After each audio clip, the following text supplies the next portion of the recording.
Good evening, everybody. Kevin J. Johnston here. Welcome to episode number 51 of the Tax and Money Show. That is correct. The Tax and Money Show is happening tonight. We're going to be talking about stop getting ripped off by your boss and the Canada Revenue Agency. Wow. So there's a lot to cover in tonight's show, everybody.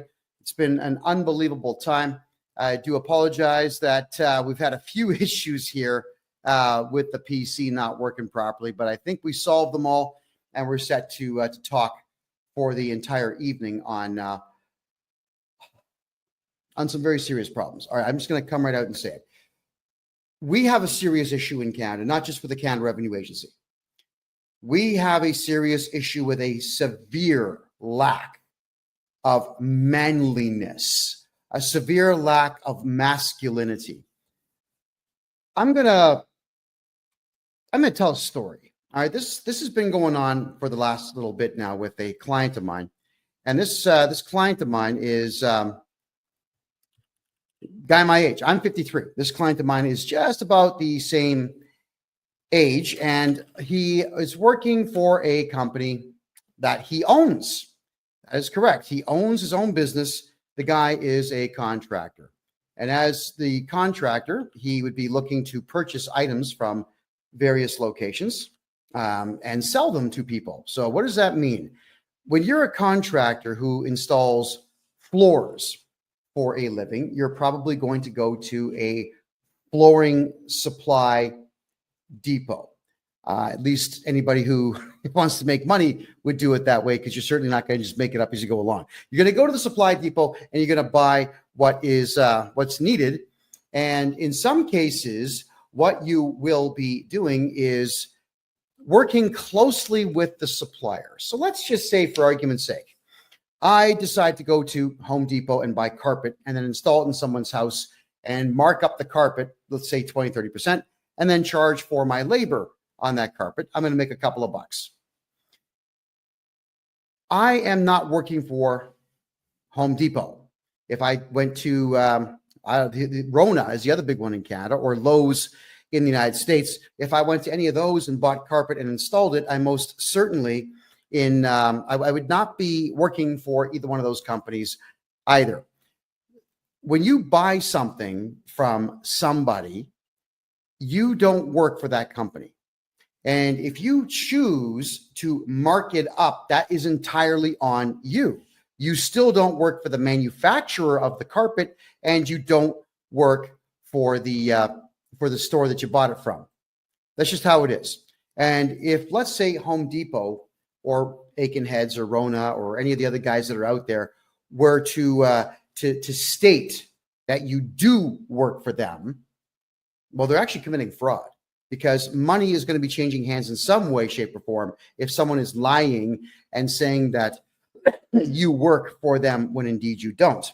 What I mean by that is, if, let's just say, everybody watching this show right now, if I were to state that all of you were working for me and I was writing off your earnings as if you were working for me, I've got a tax benefit to that.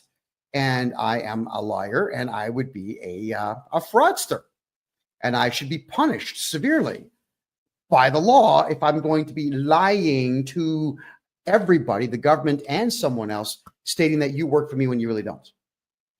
All right, what I mean by that is, if I were to say that any of you watching the show right now worked for me, and I wrote down on my tax return that you worked for me, you're going to get taxed by the CRA, by the Canada Revenue Agency, and I get to write that off. But I'm writing off, it's pretty much a criminal act. And you're going to be paying the price for my insolence in stating that you work for me when you really don't. So whenever you buy something from anybody in Canada, you do not work for that company.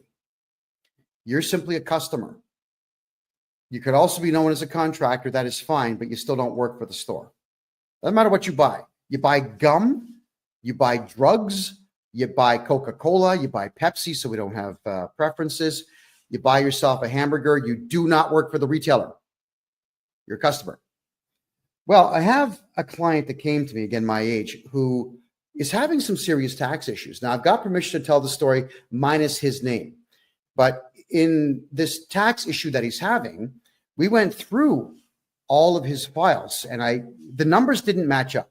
Sometimes when we're doing taxes for people, we can't figure out why numbers don't line up. So we spend more time on it, a lot more time on it.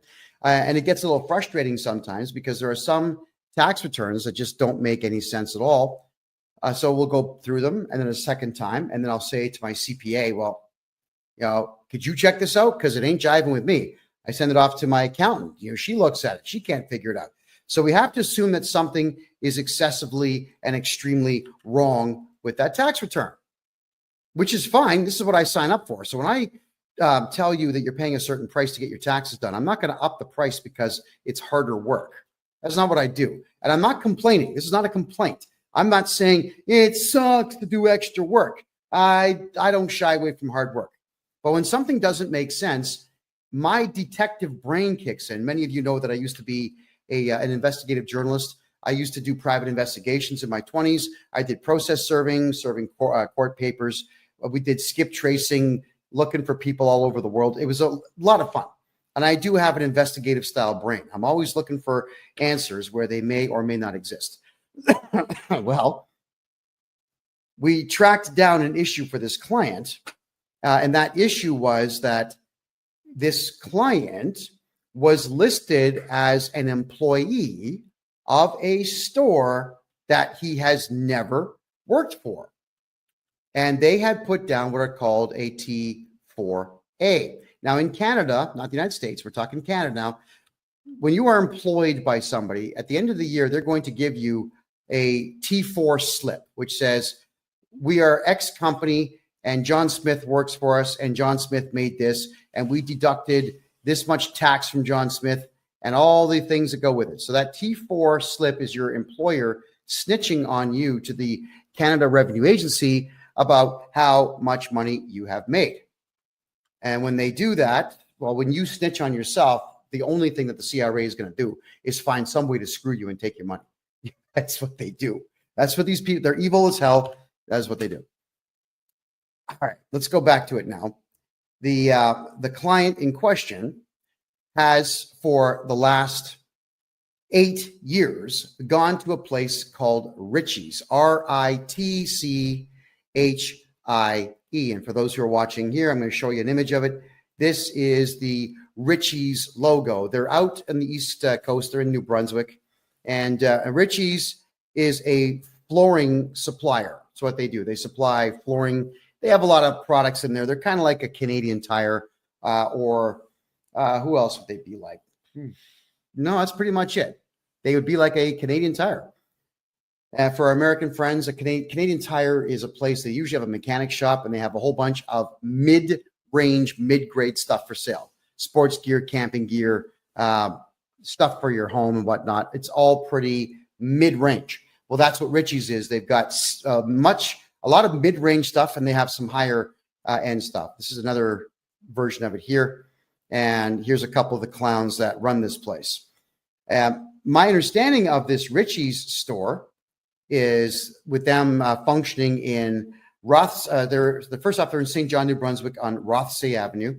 They're also in Moncton, New Brunswick on Plaza Avenue, and they're in Dartmouth, Nova Scotia. They got 3 locations. We're talking about the Moncton, New Brunswick store right now.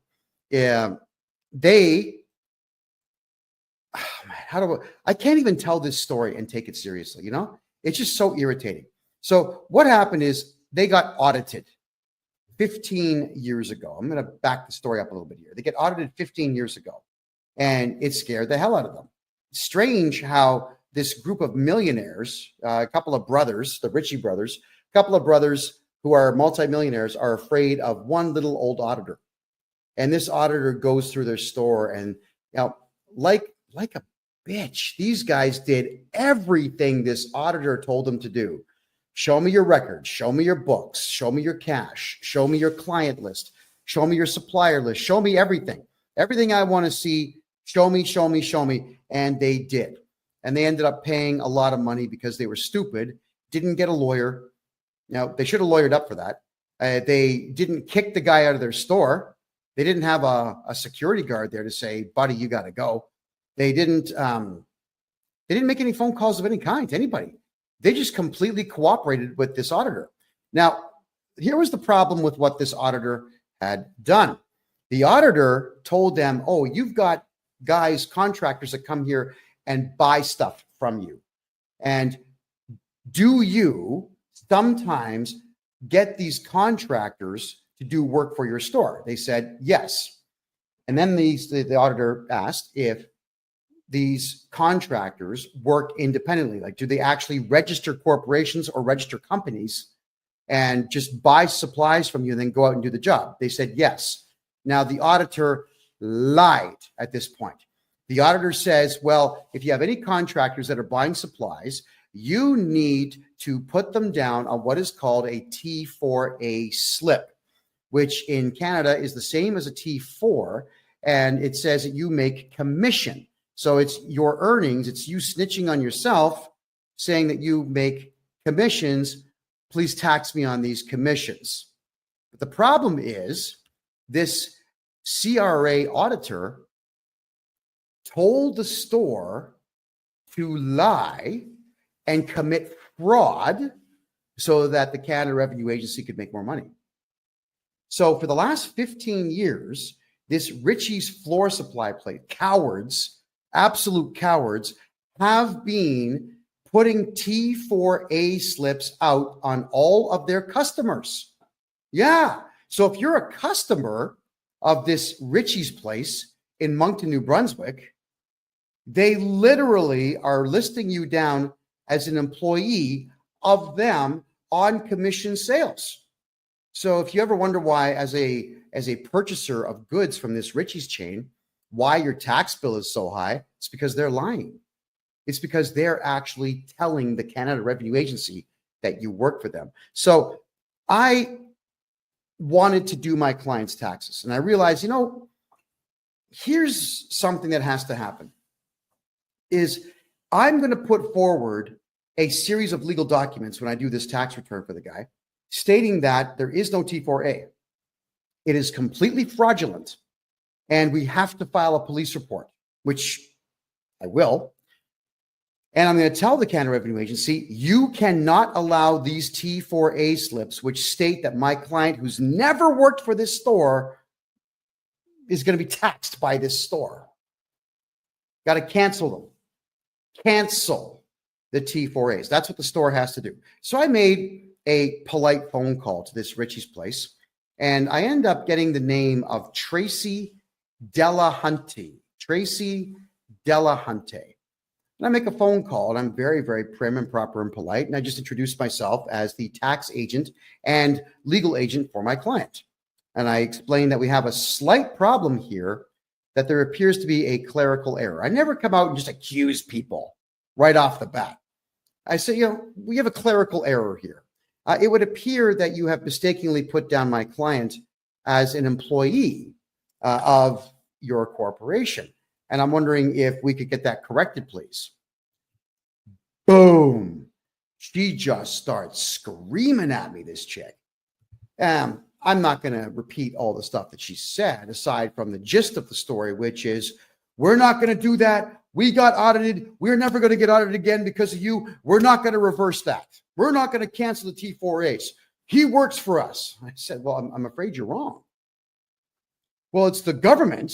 You have to do what you're told. Now, God knows how many times I've heard that in doing taxes for Canadians. Someone tells me that you have to do something because the CRA is the government and you got to do what the government says.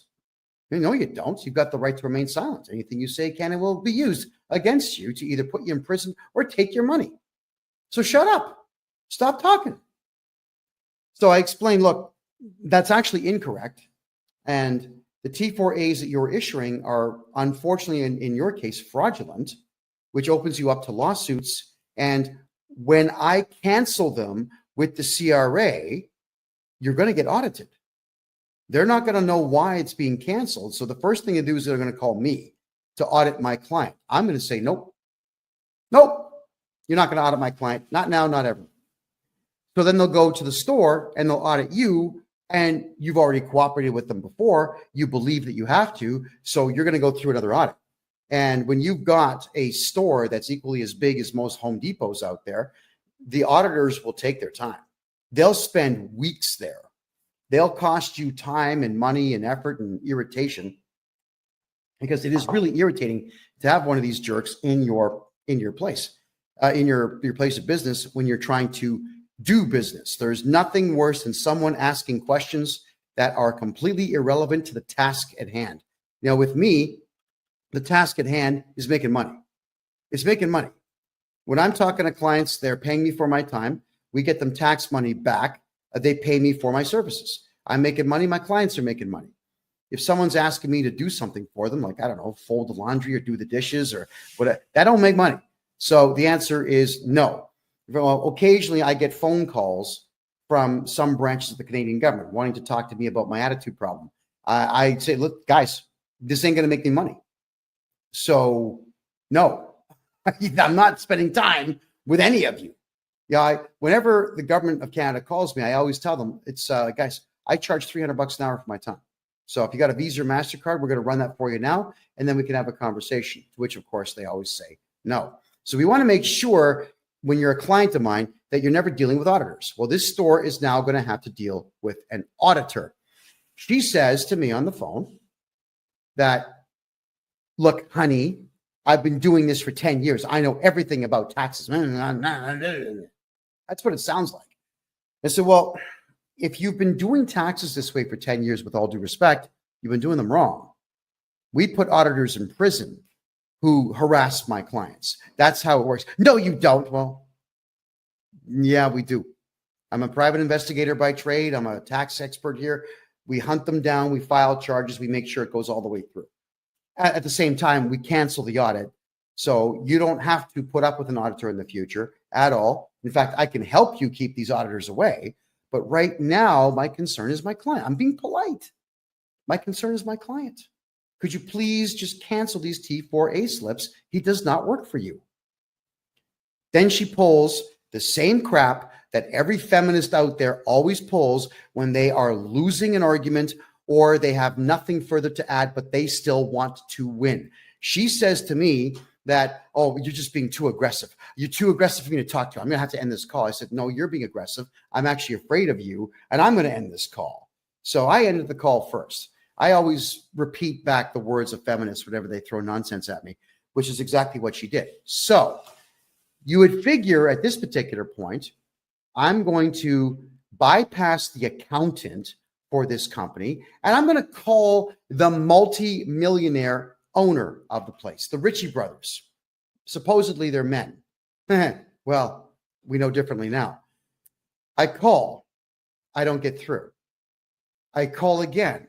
And this secretary guy sounds like a teenager, poor guy. He's caught in the middle. But I could hear one of the Ritchie brothers in the background saying, no, I don't want to talk to him. You get rid of him. I don't want to talk to him. Dude, for real, it's your store. It's your company. Take the phone call. So I have to explain myself to this kid. I'm very polite. I said, please have the owners call me. The owner does not call me. The owner calls, ready for this, my client, to raise his voice to my client, to state that apparently I threatened this woman. Now, I've got it all recorded. I record every call I make, especially when I know I'm calling a potential feminist. All right, I protect myself huge with these things. And said that I threatened her and so on, and that I'm never to call their place again and so on. My client even said, look, don't call me. Kevin's my representative. Call him. But please, if you could, cancel the T4s. They won't do it. They won't do it. So I call back. And as I'm calling back, I'm getting the same runaround. So these millionaire supposed men, and let me put them on the screen for everybody to see. There we go again. These supposed men won't take a phone call from a guy on a phone. Now, it's not like I can shoot them through the phone. It's not like I'm going to stick my hand through the phone and wring their necks. It's just not how it works. All you got to do is just take a phone call and say, hey, hi, what's the beef? How can I help you? How can we help not cause any trouble for ourselves? let's figure this out. That's what men do. But we don't have men in Canada anymore. So instead, they get their lawyer to send me an email. Thinking, all right, so fine. The lawyer sends me an email and there's nothing in the email. Thinking, okay, I've got to say something here. So I write the following letter. Now, none of this is meant to be offensive to anybody. This is education. When all of you are getting screwed over by your employers doing foolish things like this, I'm showing you the process that I go through. So here's the letter, everybody. Urgent legal notice, action required to prevent a CRA audit to Adam Ritchie and Trevor Ritchie, the two millionaire supposed men running this company. Dear Adam and Trevor, my name is KevinJJohnston. I act as the legal agent and tax strategist for none of your business. I have been retained to oversee and resolve matters relating to my client's taxation and legal affairs. Upon reviewing my client's personal portfolio and taxation history, we are prepared to complete his tax filings within 2 days of resolving the current obstruction posed by T4 slips erroneously issued by your corporation. Polite, right? On January 27, 2025, I contacted Tracy Delhunty to request clarification on the existence of these T4A slips, which are obstructing my client's ability to file his personal taxes. During this conversation, Tracy volunteered unnecessary and inappropriate details regarding the inner workings of your corporation, which she did. Why is she telling me what's going on there? It's weird. Including past audits and fears of future audits, which she stated influenced her decision-making. She also incorrectly asserted that T4A cancellations were not permissible, demonstrating a fundamental misunderstanding of both bookkeeping and Canadian tax law. True story. Tracy further stated verbatim that it's the government and you have to do what they say. Now, if you've got someone like that working for you, fire them. They're useless. Suggesting a gross misrepresentation of the role and authority of the Canada Revenue Agency. For clarity, I will outline the relevant legal facts regarding the CRA. 1, the CRA is not a police force and has no criminal investigative authority. The CRA, 2, the CRA operates as a collection agency at arm's length from the federal government. 3, all decisions by the CRA are appealable in federal tax court, which has no authority to issue monetary penalties. 4, the CRA cannot access bank accounts, medical records, or private information without written consent. 5, CRA audits can be refused and auditors have no authority once you issue a no trespassing notice to them. Individuals and corporations have the legal right to remain silent, and auditors who violate your no trespass notice can be charged criminally and sued for tort harassment. Does anybody see anything wrong with this letter so far? To continue it, by issuing T4A slips to my client, your corporation has falsely classified him as an employee when he is in fact a sole proprietor operating under his own federal and provincial tax numbers. There is no employment agreement, record of employment, or contractual relationship between my client and your corporation that would support the issuance of a T4A tax slip. This action constitutes a fraudulent misrepresentation of my client's status and creates legal and financial complications for him. To resolve this matter amicably, I propose. All right. This letter has gone to Ritchie's Flooring in Moncton, New Brunswick, for those who are curious about that. So the immediate cancellation of the T4A slips, your corporation must cancel the T4 slips issued to my client and provide a letter on company letterhead acknowledging that the issuance was a clerical error. No big deal.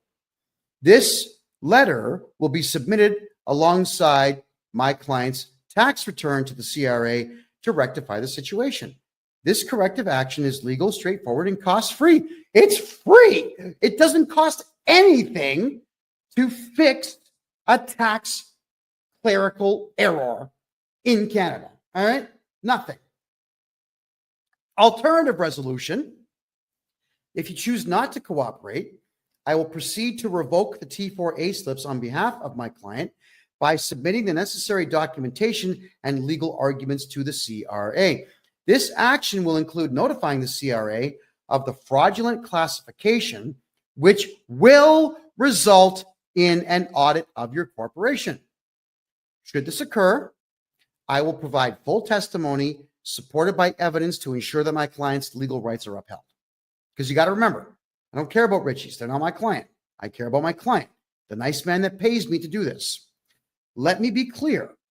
This is not a threat, but a statement of my client's legal rights and my professional responsibilities.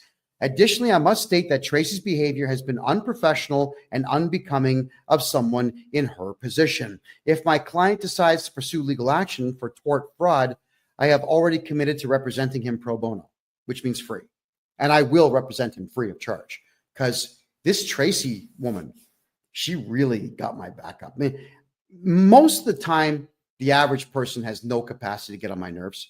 But when you've got a hardcore fundamentalist, lunatic, feminist creep who wants to shout out that her 10 years of tax experience cooperating with the CRA somehow outdoes my 40 years of experience not cooperating with the CRA, well, yeah, my back's going to be up. But what got me the most with her conversation with me is when she pulled that crap, "You're too aggressive for me to talk to."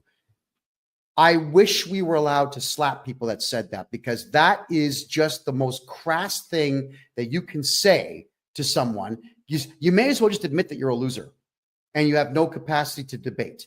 Surrender at that point.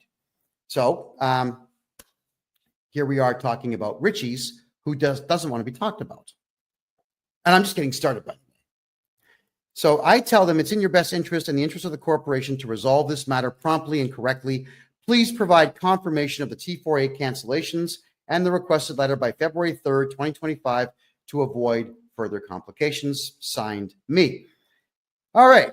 So again, you figure that the men, the brothers, these two names here, you've got Adam and Trevor Ritchie, Ritchie's Flooring. You figure that at this particular point, they would have the temerity, maybe, or just the bravery to contact me. You just say, look, oh man, this guy sent us a legal letter. He's accusing us of fraud. You know, why don't we call him and try to iron this out? That's the first thing I do. I try to iron it out. There's always a way to get things like this ironed out, but no, they've got stupid pride. Why? Because these two millionaire brothers apparently are beta cucks and allowed this feminist bookkeeper that they have get them in trouble.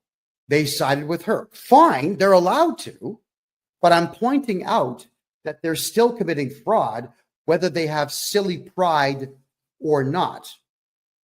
All right. So then their lawyer emails me again. And in this email, he's pretty short and sweet, but here we go. His name is Mark. You'll love this one, everybody. It's Mark D. And the last name is Tector. Mark Detector. Are you kidding me? That's this lawyer's name. He says, I am legal counsel for Ritchie's, and I have been retained in relation to the above noted matter. That was the letter I sent in. I have your email and letter dated January 29, 2025. I am reviewing your letter with our client and I am obtaining obstructions. In the interim, do not contact my client and do not make any further disparaging and unfounded comments against them or their employees. Regards, Mark Detector, partner at Stewart McKelvey Lawyers and Advocates. Advocates? I think he spelled that word wrong. I think advocate. Doesn't advocate have a D in it? I think it does. They forgot the D in their logo. The phone number is 902-420-3358. And he's got a cell phone number of 902-402-0101. All of this is going to be on freedomreport.ca afterwards if anybody wants to see it. And it's going to be on my website, KevinJJohnston.me. And you can read all of this nonsense for yourselves. So the lawyer, he does the right thing. He represents his client, and he's telling me that he's representing his client. He's telling me not to contact the client. Now, that is actually proper procedure. When you hire a lawyer or a representative or an agent, the agent is the one who speaks on your behalf. No big deal. That's okay. But to tell me not to make disparaging comments. Are you kidding me? If there's a beta cuck coward fraudster out there, you're all going to know about it. I'm not going to lighten my language and say, yes, we have a couple of males out there who may have made an inadvertent mistake, and they may have pride from old world, and that's impeding their capacity to make the correct decision, and we should forgive them. No, absolutely not. They are beta cuck coward fraudsters who have allowed a fraudster to run their accounting department, and they are defrauding dozens upon dozens upon dozens of hardworking contractors who are just customers. All right. So my reply, dear Mark, I wasn't going to put Mark Detector on this letter. Thank you for your letter acknowledging my legal demand. To clarify, I have no interest in engaging in discussions with your clients. My sole request has been explicitly outlined in my previous correspondence, and I expect it to be addressed accordingly. Right? There you go. Regarding any statements I have made, whether private or public, I am fully prepared to enter into a non-disclosure agreement, which is called an NDA, with your client, prohibiting me from making any future public statements about them from the date of signature forward, contingent upon their full compliance with my lawful and reasonable request. I trust this matter will be handled expediently. My name.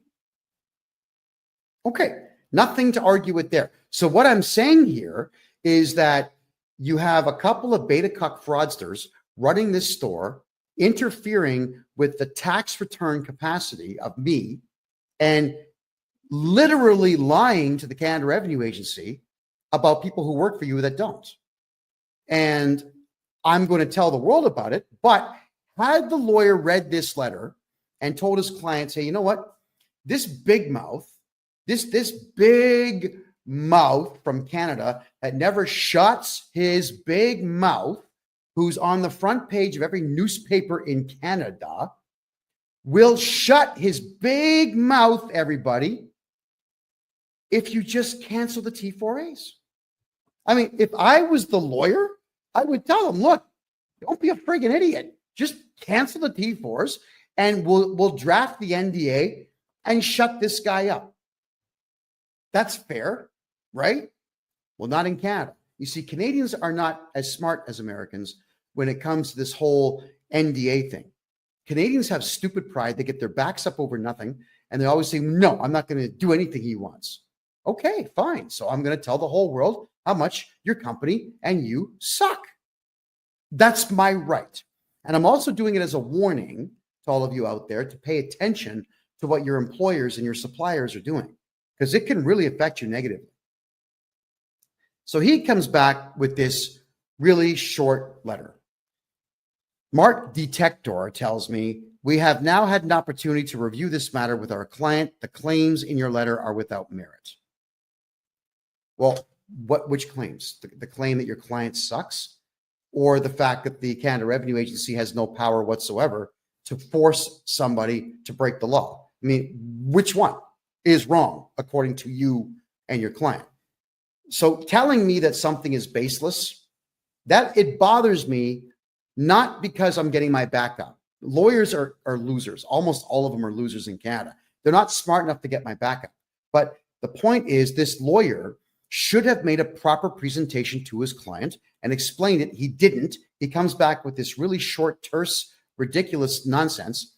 And now my client still doesn't have an answer. Again, it's my client. I care about my client. I do not care about this Richie's flooring supply shop run by beta cucks. So I had to send him a letter. I send him another one. Now, it's a bit of a lengthier letter, but it was necessary to send this because I must do everything I can for my client before we involve auditors of the CRA to penalize his supplier. Good morning. To the lawyer, Mark Detector. Good morning. I'm not entirely sure if you're actually doing your job or just taking money from your client. However, since everything I say has merit and your client is openly refusing to undo the fraudulent reporting that they have done, I will go ahead and trigger an audit against Richie's with the CRA, which is what I'm going to do. It is exactly what I'm going to do. Now, you've never heard me say that I'm going to cooperate with the CRA in any way. I'm going to cooperate with the CRA on this one.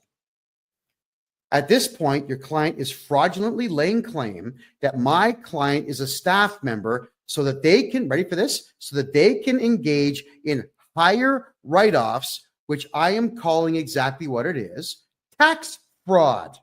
I will go ahead and have the T4As canceled without your client's involvement. And as much as I hate the CRA, I guarantee you I will cooperate with them fully to ensure that the audit against your client is extremely fruitful for the CRA. You should pay attention to Proverbs. I wrote an amazing one as I grew up in a country whose main export is cowardice. When you make a decision based on fear, it is 100% wrong 100% of the time. Tell your client, thank you very much for their time, and please wish them the best of luck with the audit that is coming soon. Should your client come to their senses, I won't be doing anything until Thursday of next week. So that's this Thursday, this Thursday, because I have other work to do. I'm not going to give you a deadline of any kind because I know your client is not smart enough to understand what a deadline really means. And thus you can count on this being our last communication unless you would like to talk your client into some sense and have them reverse their fraudulent way of doing business for my client only. All right? I don't care about the rest because they're not my clients. Also, without a court order registered in Bogota, Colombia, and Panama City, Panama, in those regions' proper courts, I will not be keeping my mouth shut. In fact, I plan to use your client as a case study in stupidity and an example as to why, when adults have fear, they fail. Letting you know in advance, I will ignore every Canadian court order that you get. Sincerely, me. Now, lawyers don't like it when you speak like this to them. So what does the lawyer do? He sends me a stupid letter. Here it is. Oh, not this one. It's this one. Please, mark detector again. Please see my earlier emails. Your allegations are without merit.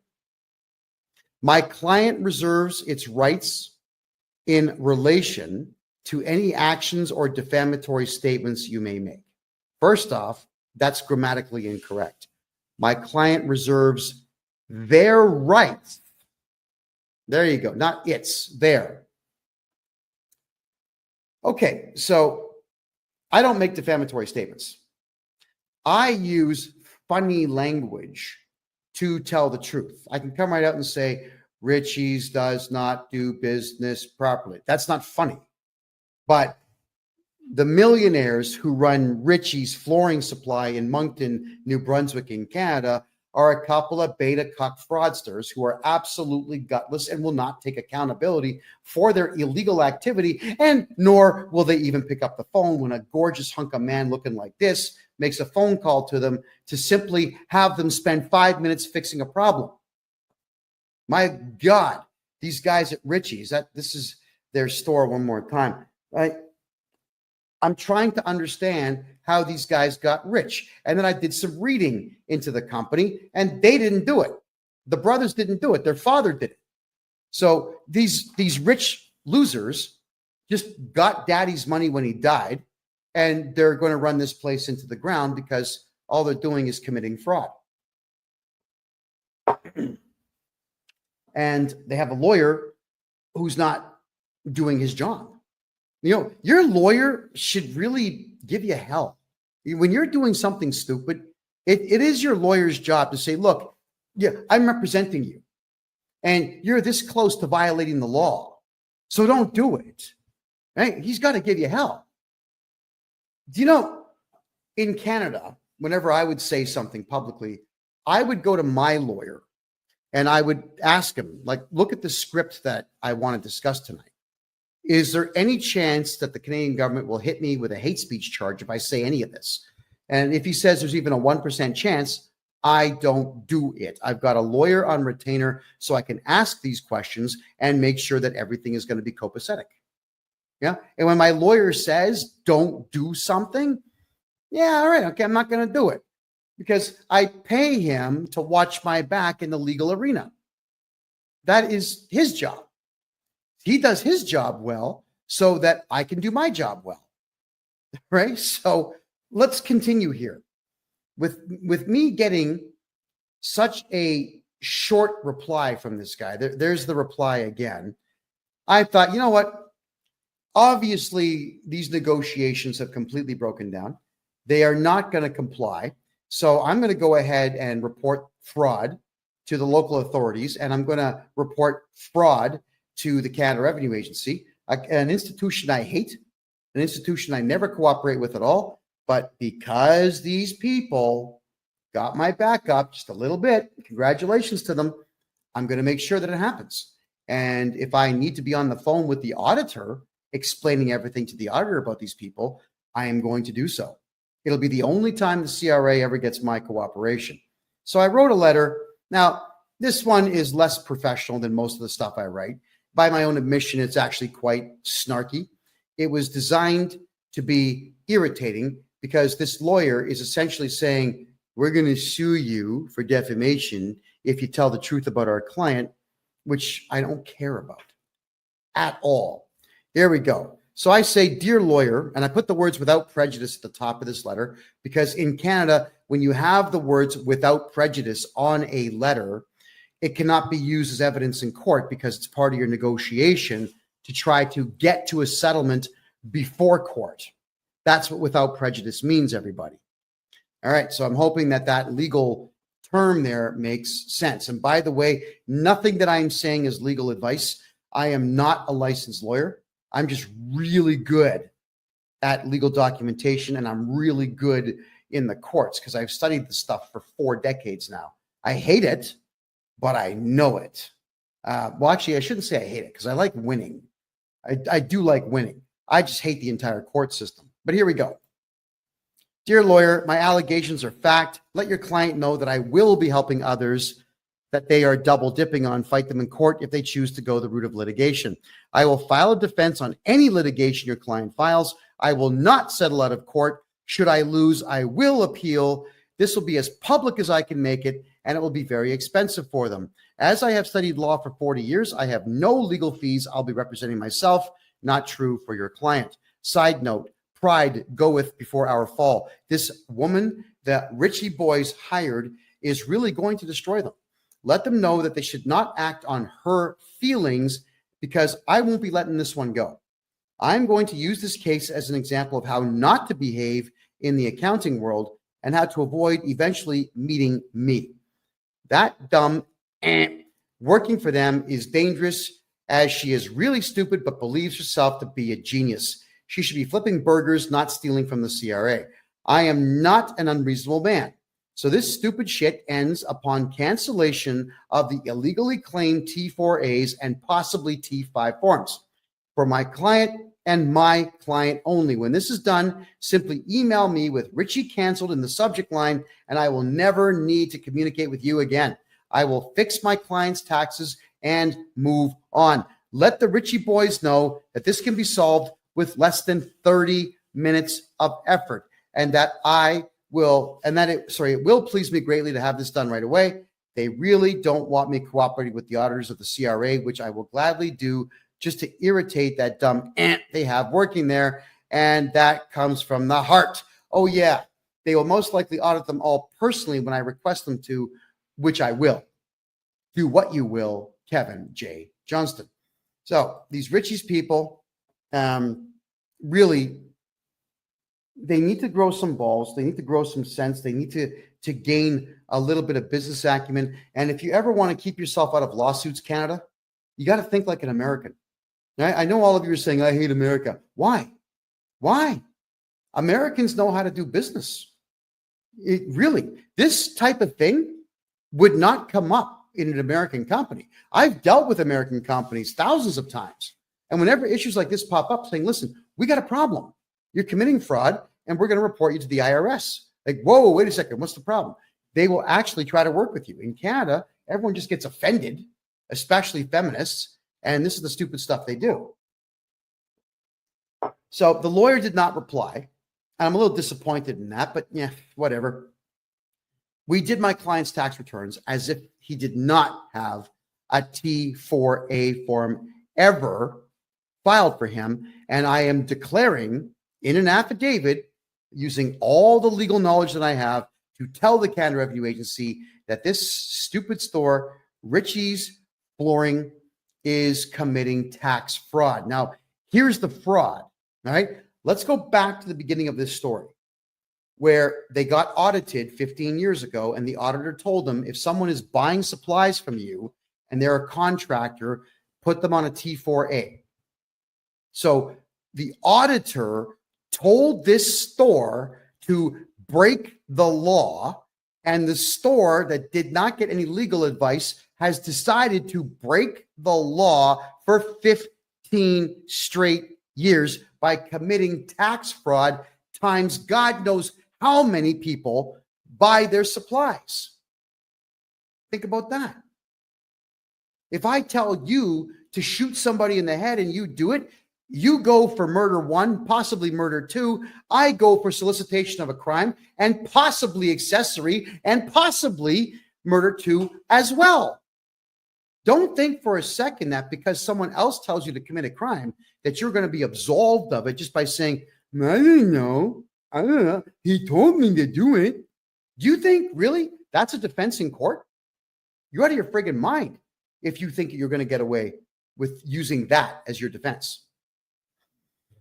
Not only are they breaking the law, but they are proud that they are doing it, and they are getting a lawyer now to assist them in breaking the law. So this lawyer that they're utilizing needs to go back to school, I think, because the next step for me is to start filing complaints with the Law Society of the province of New Brunswick to explain that this guy is giving them really bad advice and did nothing to solve this problem.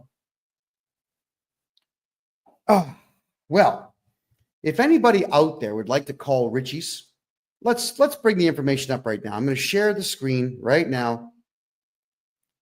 Here it is, everybody. So I know you won't see it on, hold on, where are we there? No, wait, there we go. Boom. Let me just turn this off for you. So there's Richie's. They are in New Brunswick. Let me zoom in a little bit for you here.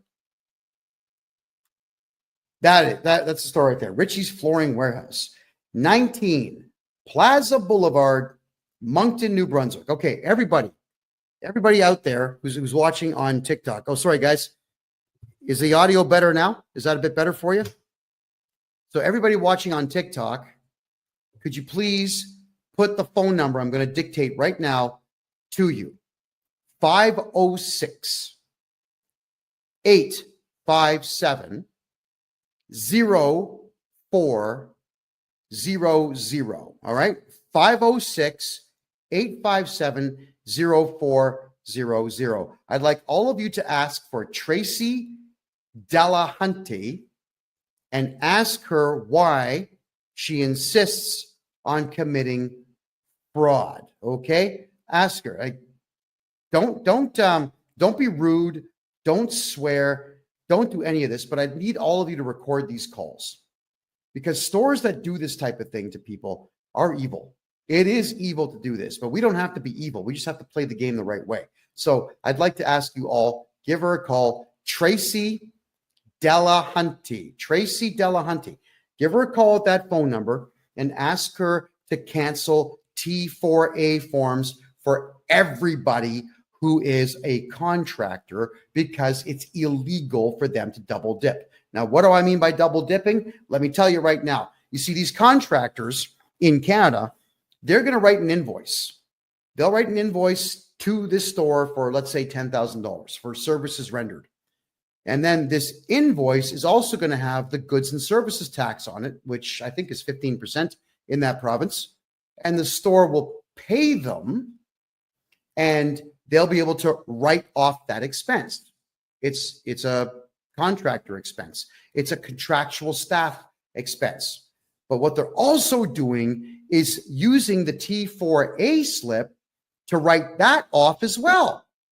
So they get to write off the same guy's stuff twice Well, the guy who wrote the invoice is no longer able to use all the expenses he has to lower the amount of money that he's making on a job from this company. Think about that. So the store is double dipping, which means that the individual contractors get completely screwed on their taxes. Completely and totally screwed. So I need everyone to give them a phone call and ask them if they could please stop defrauding their contractors, and again, record the call. And if anybody gets anything interesting out of these people, because they like to talk, they will probably share information with you. Could everybody who's going to do this call, here's what's going to happen, okay? Either the funniest one that you record or the one that gets the most information. I'll play that one on the next show as a follow-up to this show, and you're going to get $100 of my own money. I'll send you $100 of my own money for being the winner, the one that gets the best stuff done. Now, I don't mean prank them. I don't mean phone them up and flush a toilet. That's dumb. What I mean is, when I say funny, is get them to react in a certain way where they're actually divulging information to you that they shouldn't be divulging. Because everybody on the East Coast of Canada, it's not that they're really, really, really, really nice people. It's that they're just, in some cases, really dumb, and in many cases, drunk. There's a lot of alcohol abuse on the east side of the country. So these folks here are not going to be thinking all that clearly when they do this. Now, whilst we are reviewing this, don't call the lawyer yet. I don't want that done yet. But if this lawyer is going to be extremely unreasonable, I will deputize everybody here next week and then have you call this lawyer and record those calls. Because the only thing I want, the only thing I've asked these people for is to cancel the T4A slip so that I can do my client's taxes legally, properly, efficiently, and today. Right? Now, I'm going to do my client's taxes anyway. I'm not waiting for these people. I will do them anyway, and I'll be putting forward the letter to the Canada Revenue Agency explaining that this place is committing tax fraud, and the CRA, they'll be all over it. And when they call me asking, would you like to bear witness? Would you like to assist us? Yeah, I would. I absolutely would. I'd like to also encourage people, if you could, please. And this is just a personal thing right now. And I'm going to be taking questions very shortly, everybody. So save your questions for about 15 minutes from now. But I don't have very many pet peeves. I really don't care what people do. It's none of my business. But something that I cannot stand is bad manners when bad manners are not necessary. You don't need to be flipping off at the gums rudely for no purpose whatsoever. You don't need to be walking around with your head held high saying, I know everything, so I'm going to give you a difficult time because I think I'm a genius. That pretentious belittling of people it's vile. It's extremely vile.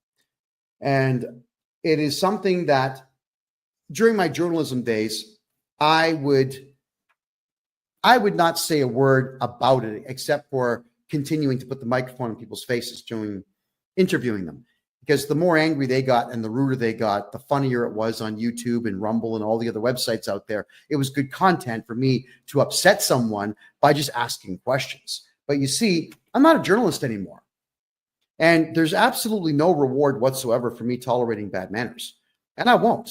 So if you're rude in my condo or my office or my car, I'm going to turf you. Just get out. We're done. If you're going to be rude on the phone or rude in a live video chat, I tolerate it if you're a client because you're paying me to listen to your rudeness, but I'm not going to tolerate it if I'm not being rewarded for it. And this group of excessively rude individuals running this store need to be punished. That's it. You know, Richie's, the whole, oh man, these people. Richie's Flooring Warehouse is what it's called in Moncton, New Brunswick. Again, there's the contact info, 19 Plaza Boulevard in Moncton, New Brunswick. You can call the two brothers there, Trevor and who? Adam and Trevor. Ask for them, or you can ask for Tracy Delahunty, the excessively rude individual that started this entire fight. She started this because she thinks that I would have cared that she's worked as a bookkeeper for 10 years. I've studied tax law for 40 years, and I'm the first one to say I know more than most, but I don't know everything. And anybody who says they know everything is an arrogant jerk, and just dust them, get them out of your life. Now, I'm going to, I know on TikTok and over here on Kick, you're not going to see this, but I'm going to explain it to you while I'm doing it. I'm going to share another screen now. And this here is me showing you just how easy it is for this store to have complied with me in the first place. Like, they're about to cost themselves a lot of money on this. Wow. Okay. This is someone called Lone Wolf. It's a tax community that they discuss a lot of things, tax and money. And I come to this one not necessarily as a resource, but I come in here a lot just to see what updates that they make, because these guys tend to aggregate everything from around the web. So T4 slips in Canada is what we get at the end of the year from our employers. The T4 slip will say how much money we've made. It'll tell the CRA, the Canada Revenue Agency, how much Canada Pension Plan was deducted, how much employment insurance was deducted, federal and provincial taxes, and any and all bonuses that were paid. It snitches everything on you. And the T4A is the same thing, except you don't really have a salary. It's more commissions, or I guess odd jobs that you're doing for the same company, where they want you to pay tax on what you've made. I mean, if you're a client of mine, you pay tax on nothing. I fixed that. But I'm just telling you what these forms are for the sake of education here. So now let's go to this form here, and it says to amend, cancel, or replace a T4 slip in Canada.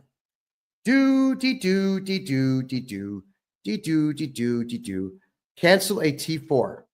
Detailed steps. I click on it. So if you're preparing a T4 and you have any tax software at all that interfaces directly with the Canada Revenue Agency, you go to the top right corner where it says amend. You can click on the original, amended, or you can cancel it. You use this mouse and you cancel it. That's it. And then look at that, everyone. It'll actually say canceled on the T4. That's not even 5 minutes. That's 30 seconds. That's all it takes to cancel a T4 or a T4A. And I cannot believe that these crazy fools over at Richie's Flooring want to commit fraud and tell me how difficult it's going to be for them to cancel these T4As that they are illegally imposing upon people who don't even work for them. There's this merry band of losers. I really hope that this cost them customers. Thanks, Joseph, for the hat. I appreciate that. I hope this cost them a lot of customers, because you just can't do this. All right. Maybe what we should do is talk freely now about one of the many reasons why I left Canada.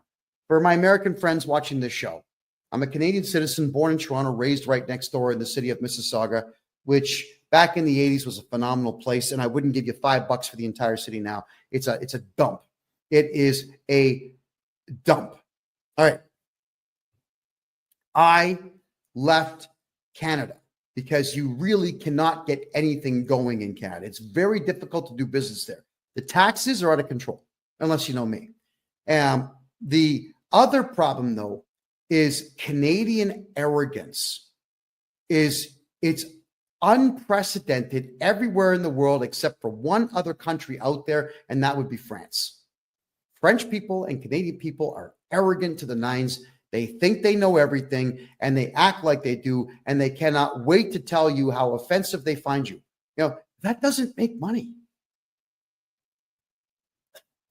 It's like Canadians are afraid to make money. Yeah. I swallow my pride when there's money on the table. Yeah. When I'm not sure you guys ever saw that show. It's called Hardcore Pawn. It was that guy Les with the slick back. He's bald here. He's got slick back hair. Him and his son and his daughter run a pawn shop. I think the place is probably closed now.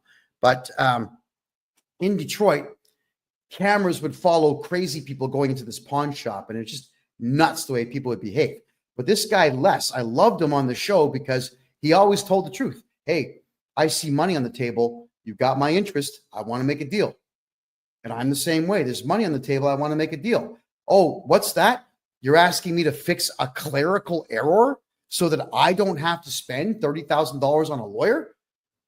Sir, have a seat. Let me get you a cup of coffee and let's fix this clerical error.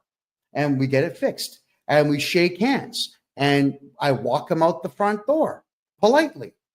Why do I want to get my back up? If I'm going to get my back up, I'm not going to make money. Right? But if I keep calm and cool and collected, I will make money. Now, one thing that Canadians suck at more than anybody in the world is customer service. Customer service is absolutely the biggest key thing. I got an incredible speech from Rob Ford. Rob Ford is the former mayor of Toronto, the big guy that he had drug problems. I mean, he admitted to smoking crack because, like, physically his body was very ill. And his maniac brother, Doug Ford, is now the premier of the province of Ontario. But Rob Ford, he gave me a big speech about customer service. And he understood it well. And the way he explained it to me was it was genius. He handed me a business card. He says, I'm the mayor of Toronto. Here's my home phone number. Okay, thank you. People would call him wanting to get something done. So he would go through every message. He had a Rolodex. He showed me all this. He had a Rolodex where he would put everybody's name in and write down the problem. He would call the appropriate people, send the city staff member out to get it fixed. He would call the person back and say, did the pothole get filled? Did your fence post get replaced? Is the electricity back on? This is what this guy would do. That's customer service. And he's a politician teaching the world about how important customer service is. It is important. Return emails, even if you don't have an answer. Make phone calls, even if you don't have an answer.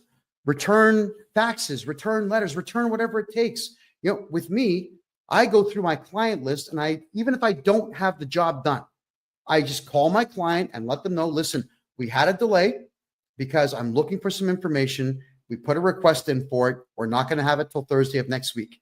I'll be picking up your file Friday of next week. Is that okay?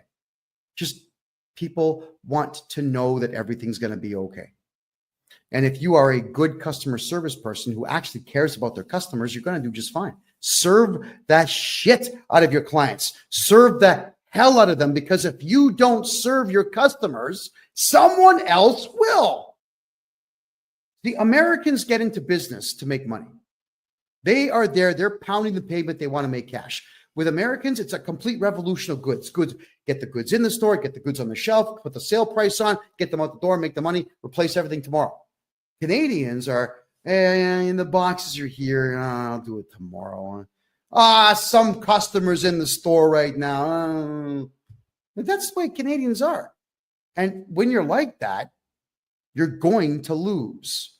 Just like this Richie's place is losing. And I'm going to make sure that they lose a lot, because that feminist stunt that was pulled on me, that really got inside. I don't dig that one bit. You're too aggressive for me to talk to you. Don't ever say that to me. That is the wrongest thing to say when we are in the middle of exchanging information, and all I'm asking for is for you to do one thing that's free, that will alleviate you of stress and me of stress. Just freaking do it. Don't argue with me. Because here I am telling the whole world how horrible this Richie's flooring place really is. And I'm using them as an example for all Canadians out there to understand that you cannot let people like this walk all over you. You can't. So contractors, if you're a contractor in Canada and you do any contract work at all, nobody legally can give you a T4 slip or a T4A slip saying that you work for them when you do not work for them. So if you need to, you sue them. Sue them. It's tort fraud. All right. You can ask for money for that. You can ask for additional money called punitive damages to punish them. And you can even say, Your Honor, I'd like you to charge this person with fraud. Now, you probably won't get that one, but you'll get some money. So you got to pay attention to what's going on out there, everyone. No matter what, because we are in really awful economic times, especially in Canada, because the world is a mess, because most countries in the Western world have got massive amounts of unfettered immigration, bringing in the worst of the worst from around the world who have completely destroyed our culture and our way of life and so on. I get it. Everybody's stressed out. But instead of rising to the occasion, everyone's just fighting with each other. I'm not going to fight anyone. I'm not fighting tax people out there. I'm going to compete with them by offering a better product than they do and by fighting for the rights of my client base. Just like this store should have got their lawyer to say, hey, CRA, you cannot instruct us to break the law, and we are not going to lose any customers for you. So get lost. You can say these things. You've all heard me on the phone many times talking to auditors and various employees of the Canada Revenue Agency, telling them, like, guys, you got no power. We're not going to cooperate. Don't go to my client's place. You're going to get charged. We can say these things. But Canadians don't do that. Everybody in Canada would rather live in fear than just do that one little bit of work to make sure that you're not going to be screwed over. And that is to scrutinize everything and then call the perpetrator out who's harming you. Got to do it. No one's going to do it for you. Nobody. Okay, so let's have a quick peek here at some of your questions now, everyone, because I know there's some questions here. Canada has such potential but bad leadership. That's absolutely correct. But Canada also has a bad attitude. Canadians have had it too good for too long. That's one of the biggest problems here. Country was too prosperous, way too prosperous for its own good. From 1948 to 1994, money on every street corner, money everywhere. When the rest of the world was failing, Canada was succeeding. So Canadians got way too comfortable. Decadence is not good for human beings. It's just not good. So I'm hoping that we never get to a point where we have nothing but leisure time, because human beings become worthless with leisure time. And we've seen now what's going on. Everybody's scrambling and just ripping each other off as opposed to trying to be better. All right. Is there a function for people to use with process to push forth accountability in terms of ministries? Yes, there is. We have to culminate as a team and file lawsuits and court injunctions against our politicians. Could you imagine if 1 million Canadians decided to collectively file individual lawsuits against one politician? Let's say Doug Ford, the Premier of the province of Ontario. If we had, there's 14.5 million people in Ontario, the province itself. What if 1 million, not even 10% of the population, filed a lawsuit against the guy individually? You'd bankrupt him just in the defenses. He'd have to spend over $100 million just filing defenses plus the legal fees. He'd be bankrupt. You could take his house, take his car, take his money. Yeah, we can do these things. There's a way to go to any courthouse anywhere in Canada and file criminal charges against these people. It's called laying up private information. Why do we not do these things as a society? No one's going to do it for you. So stand up, get off the couch, go get it done. Go do these things. Absolutely, we can. All right, I'm going to have a quick peek here at some of your questions. Okay. Am I live? Yes, I'm live. It is currently 10:15 p.m. Eastern time on the 18th of February. Thank you so much for asking. I see some questions here now in the Rumble room.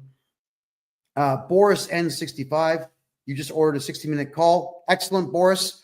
You should be able to log into Calendly and pick your date and your time. So we'll be talking soon, I'm sure.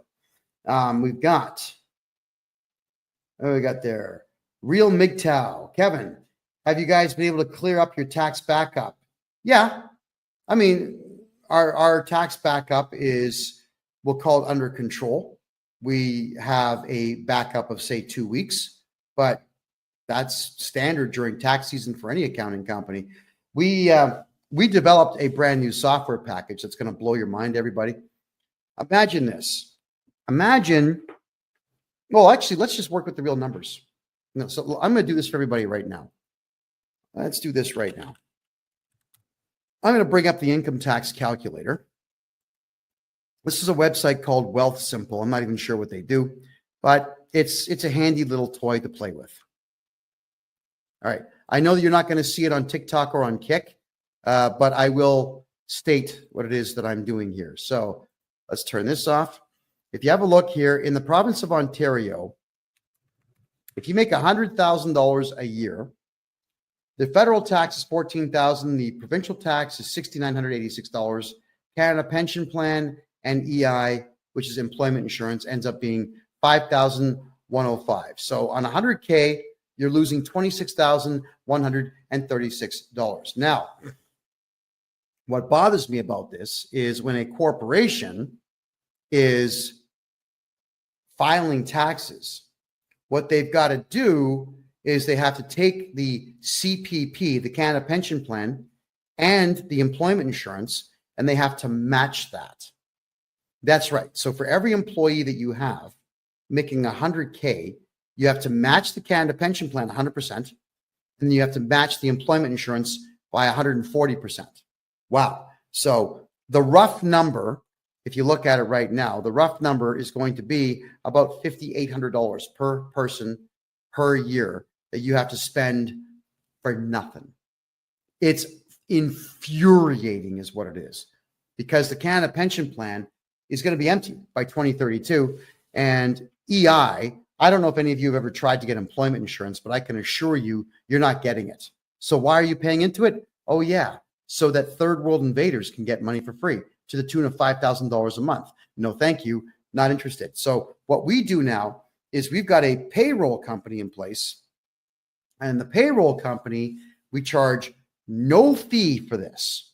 And I mean no fee whatsoever. We're going to do your payroll for you. So let's say your pay cycle is absolutely every week. On Wednesday, what you'll do is you'll jump on our website and you'll put in, like, you'll have drop-down boxes, John Smith, Steve, Richard, Paul, all these people in there. You put down what they made. It'll work out the CPP. It'll work out the EI. It'll work out the provincial and the federal tax. And it will tell you how much to pay us so that we can pay your staff member. All right? But you don't pay the matching on the CPP and the EI. You don't give it to us. We will pay your staff what they are owed, and then we will issue T4 and T4A statements at the end of the year to your staff member. And here's the other cool part. Your staff no longer work for you in this business model. They work for my company. So if you've got to fire somebody, I'm actually renting this person back to you for $1 per year. You can say, hey, Kev, or how about this one? Kevy, baby, looking good today. Listen, that guy, John Smith, that is currently on payroll, get rid of him. We want him fired. Okay, good. I make a phone call. John, listen, I hate being the bearer of bad tidings, but you got to go. You've been fired, and here's your severance pay. Here's your final paycheck. Thank you very much for your service, and good luck to you in the future. And this way, they cannot go to the labor board about you or you or you. They have to go to the labor board against me. And I can assure you, especially in the provinces of Alberta and Ontario, They don't want to deal with me because I drive them mental. I make phone call after phone call after phone call. We make offers, we make deals, I retract them, I make them again. I say stuff that doesn't make any sense. I'll send them in some cases. I'll go to deepseek.ai and I'll ask it to create a nonsensical email to do with my big toe up to 1 million words in length, please. And it'll do it. So I copy this 1 million word story about my big toe, which I'm sure is really not that interesting to read, and I'll copy and paste that in there. Now, and then I'll do it a second time. And then I'll ask DeepSeek to maybe change the story a bit and send them that. I hate the labor boards. So you want someone like me watching out for you, not breaking the law in any way, making sure that the law cannot be used against you because all the onus is on me. Laura Lee's asking, how do I pay you for a consultation? Head over to my website, KevinJJohnston.com. That is my name, Kevin J. Johnston, which is JOHNSTON.com. KevinJJohnston.com. You can grab a consultation there. As soon as you get past the initial screen, you'll go straight to Calendly, where you can pick your date and your time. And let's get rocking here. Let's fix your tax problems. All right, let's have a look at your other questions here. All righty.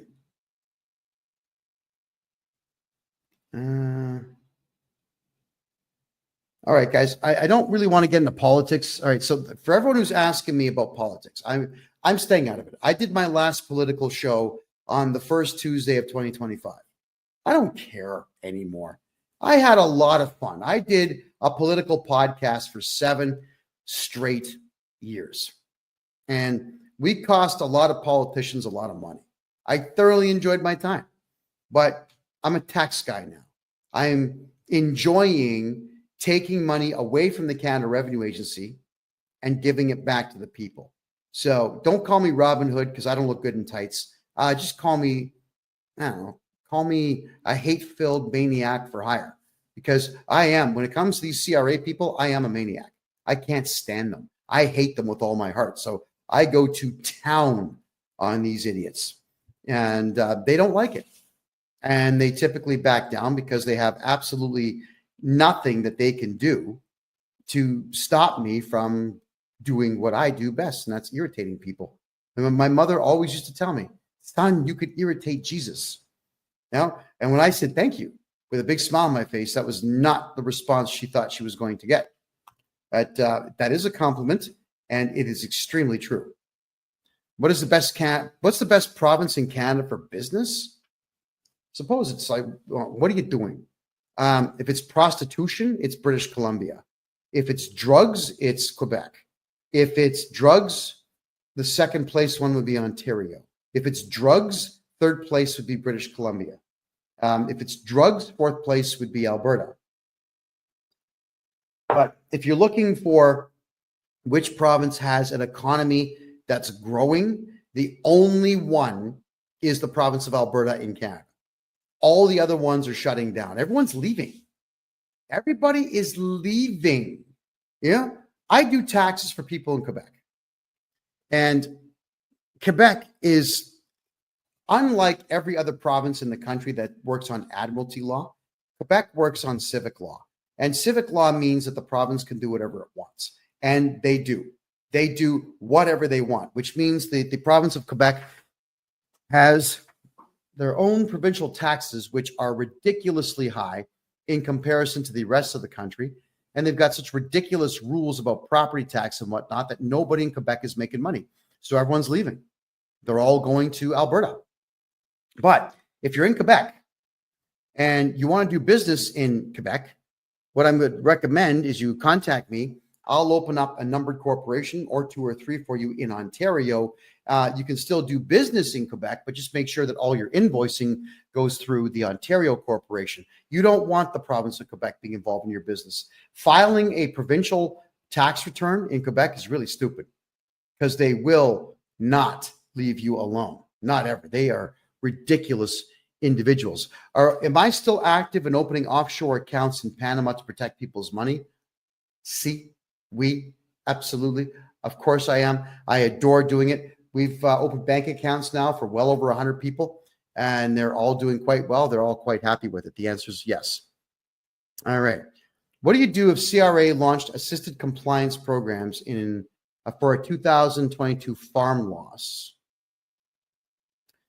I don't know what the assisted compliance program is, but what I can say is if you're running a farm, you should be losing money on paper. And that is what I do best. I make sure you lose money on paper. Your farm should lose money for 10 straight years on paper. So if anybody out there is on a farm or owns a farm and you want to get all your tax money back on that farm for the last 10 years, get a hold of this guy right here. Okay. That is what I do. Am I in Toronto? Hell no. I was born in Toronto. I was raised right next door in Mississauga, but I despise Toronto. I don't like the roads. I don't like the architecture. Anything after 1960, I can't stand the architecture. I mean, the left wing nut jobs destroyed that place. And look at the mayor that you've got in there now. Olivia Chow is a Chinese communist, essentially a spy for communist China. And when I saw her dancing almost completely naked in some feather outfit to show the world how sensitive she is to the far left politics, I'm thinking, yeah, Canada, the only thing that's going to save you is revolution. A violent overthrow of your government is the only thing that'll save it. When you've got that type of trash in charge of the biggest city in the country. And when I say biggest, I mean biggest by a lot. It is more than double the size of Montreal, which is the next biggest city. Double the size.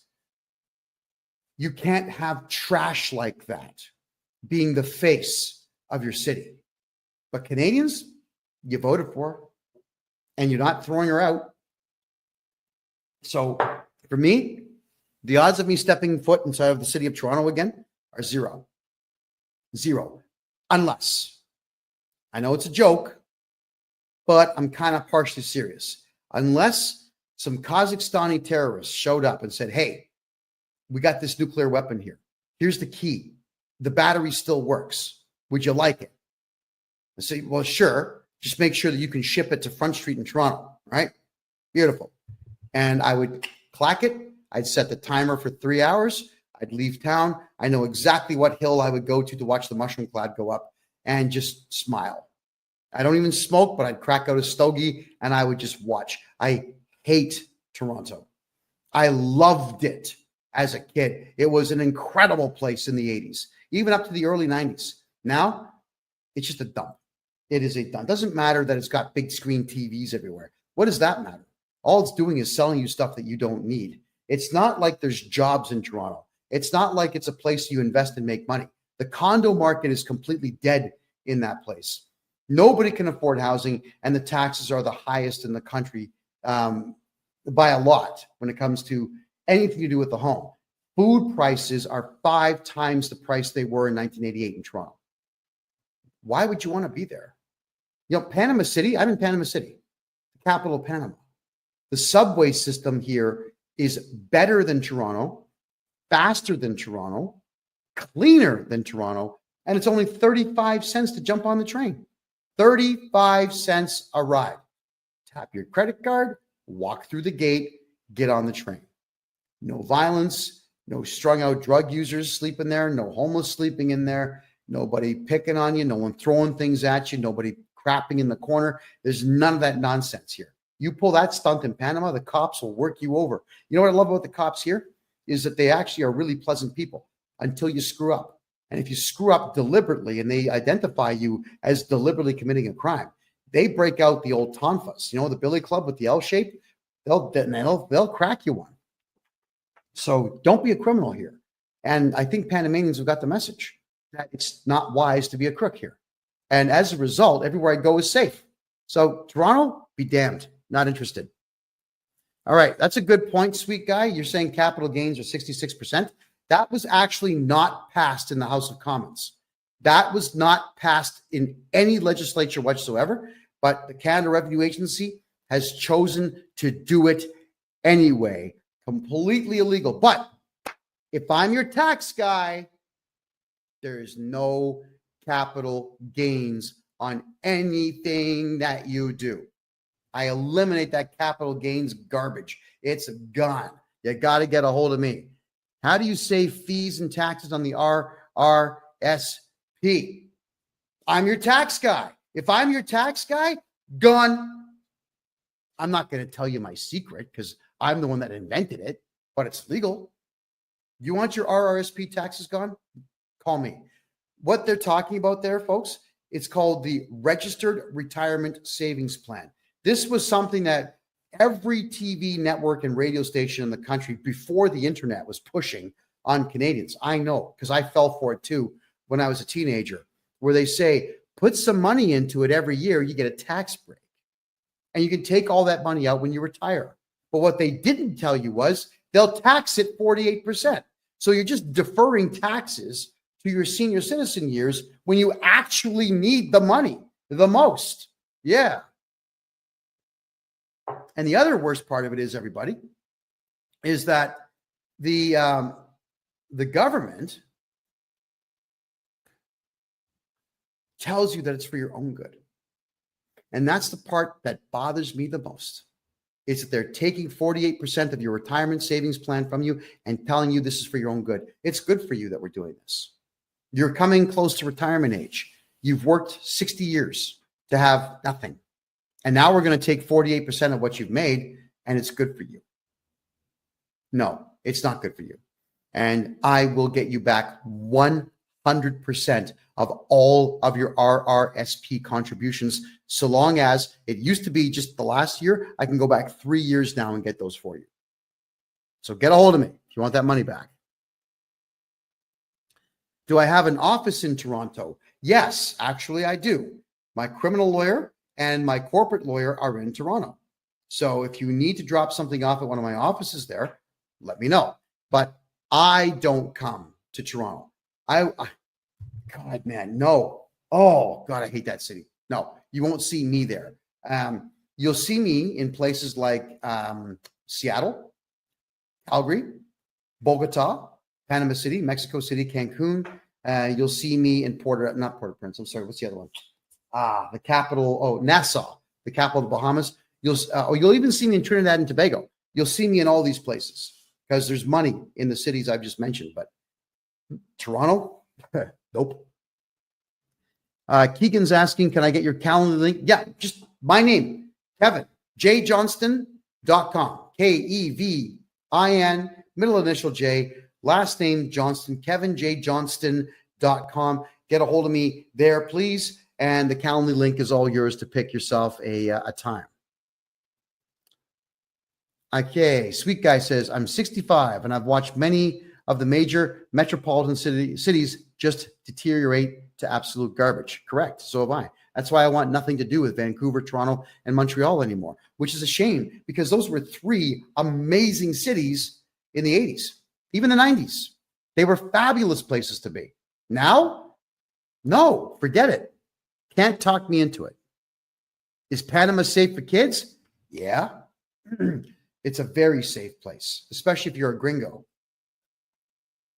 The cops here will protect the gringos because the gringos bring money. Now, gringo, which means, North American. Actually, mostly it's either you're white or you're born in the United States or Canada or Europe and you speak perfect English. You're a gringo. So they'll treat you quite well here. I haven't filed since I have a sole proprietorship running since 2022. Carbon collection notice. All right. Sole proprietorships, you should never have those things, but I can fix the taxes and we got to get you into a numbered corporation so that we can avoid that craziness in the future. What if you just pulled the RRSP out and they took the tax off the top? Well, that's what Janelle, that's what they do. It doesn't matter who you hold your RRSP, your lifts, your RIFs, or your GICs with. They always take the taxes and just give it to the CRA, whether you want them to or not. They just do it. When you ask why, because it's the government. You have to do it. That's how they sound. So that's why I'll get you back everything on the RSP, but it will be in the following tax season. So it won't be today. It'll be in the following tax season. But if anybody here pulled out their RRSPs in the last 3 years and you want that money back, you get a hold of me. I'll get it all back for you. Every penny. If I cash in Bitcoin, do I have to pay capital gains on money I got by mining? Okay, Dale, the whole point of crypto is that nobody knows you have it. There is no way for the CRA to know how much money you have in the bank and how much crypto you have, how many gold bars or silver bars or platinum bars or palladium bars that you have, or even how many houses that you own until you shoot your mouth off and tell them. So, Dale, if you've got crypto and you're making money in the mining game or the staking game, shh, say nothing. It's your money. Don't give it to them. However, Dale, you can use a crypto loss as a capital loss and do a huge write-off on that. That's when you can talk about crypto. And if they say, well, where's the money now? I don't know. Some guy named Muhammad stole it, right? So talk to me about that sometime. What would my charges against the bank be called for? Giving all my money to the CRA? Theft, fraud, conspiracy. There's one more. Theft over 5,000 and fraud over 5,000. Those are big ones.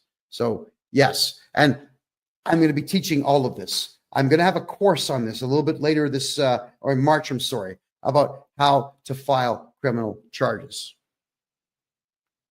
How does my company work? Quite well. I don't understand the question. Could you please rephrase that?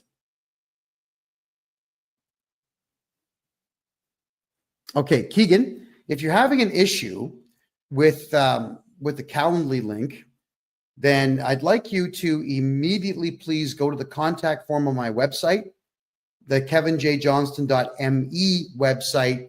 Just give me the invoice number. I'll take care of it. I'll get you the link right after the show. All right. So thank you, Keegan. I do appreciate that. Why is Trudeau still talking crap? Because he can, and because he knows that no Canadians are going to do anything about it. That's why. Okay, Keegan. Yeah, you definitely got to get a hold of me, Keegan. Please do that. In fact, everybody write this down for Keegan so he can email me. It's freedomreport.ca@gmail.com. Email me right now with all your contact info, Keegan, and your phone number. I'm going to call you right after the show. Are Panamanians nice to Canadian people?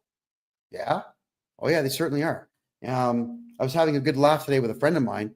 We had this gorgeous waitress today. We had chicken wings that were like this big. It was awesome. And I just said to her through the Google Translator, "You're gorgeous and I want to marry you." So she just types back saying, "Okay, but you got to get me a ring right now." So, I'm searching my pockets looking for a ring, and she's laughing, we're laughing the whole bit, and she's going to be cooking me dinner this coming Saturday. So, the ladies here are fabulous. People here talk to each other. People here have a good time. It is remarkable how easy it is just to strike up a conversation with somebody. Mostly through Translator. I've got these really wicked earbuds now that I stick in. I give them one, and it translates in real time. Yeah, it's like the Babel fish from the Bible. It's amazing. People in Panama are awesome, guys. You'd love it down here. I love it down here.